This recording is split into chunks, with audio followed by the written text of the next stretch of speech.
It's a major growth, and we will be addressing some of the challenges, including the digital skill gap, unequal access technology, and other resources. Mheshimiwa Atoli has talked about the challenges we are facing in social media.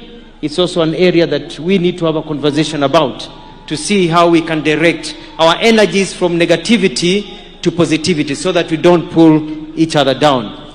We have a program of Kazi Baharini, whereby we estimate to employ more people as seafarers and to work in the ocean, but there's a small challenge of seafarers' identification documents which need to be issued to revamp training curriculum of seafarers and give them opportunities.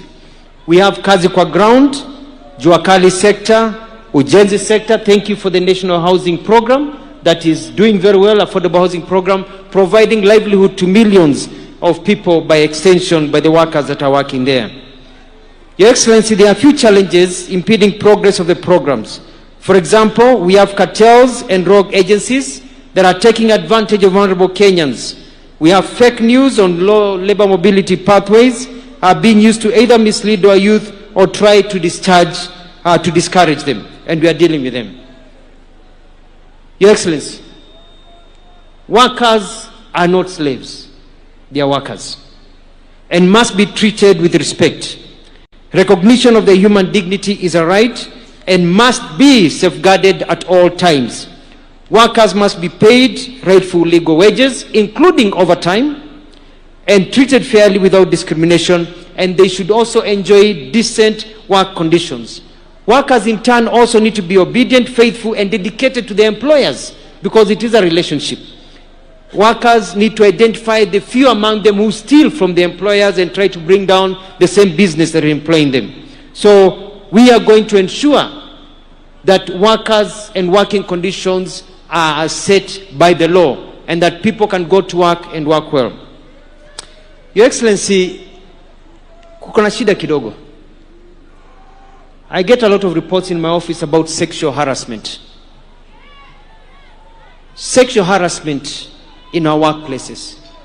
Nataka kuambia Wakenya ya kwamba mrembo akiandikwa, our sister, our children, our daughters, akiandikwa kazi, usianze kumpangia, unaanza kumnyemelea, na akikukataa unamfuta kazi, unaanza kumuharas. We must ensure there is a safe working environment for our young girls and even our young boys. That power dynamics is something that we'll be talking about. A manager should not be dating a junior in the same office because of those power dynamics. Soko ni kubwa Kenya hii, angalia kila mahali. Soko ni kubwa, wachana na wafanyikazi wanaofanya kazi na wewe. And we will not continue with this habit, and we will take measures to ensure there is no sexual harassment in our workplaces. Your Excellency, savings is critical.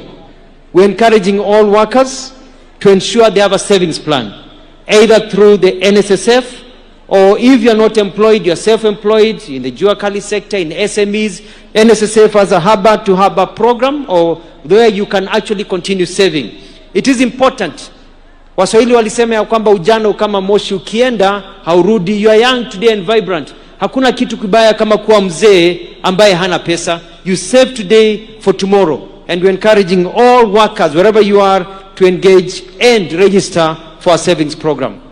Mheshimiwa Atoli, I want to assure you that ratification of the conventions 188 and 199 is en route. I've held a meeting with my staff. I've talked to the PCS, and we are going to accelerate, together with other important laws that make sure that our people are given the rights that they deserve. Your Excellency, social dialogue is important. I'll be calling a meeting very soon between COTU, FKE, and all other social partners to discuss on working modalities. Strikes. At the end of a strike, people sit down and talk. And I want to encourage all workers, if there's a problem, talk to me. Let us sit down and discuss the problem before the strike, not sit down after the strike. And I can assure you we will be able to sort out many problems so that people do not go on strike, so that we have a country that is moving forward. Lastly, Your Excellency, I want to echo the words of Mheshimiwa Atoli. You know, we hear very many words. I was a governor for 2 terms. Na wakati nilikuwa gavana watu walikuwa wanalalamika sana.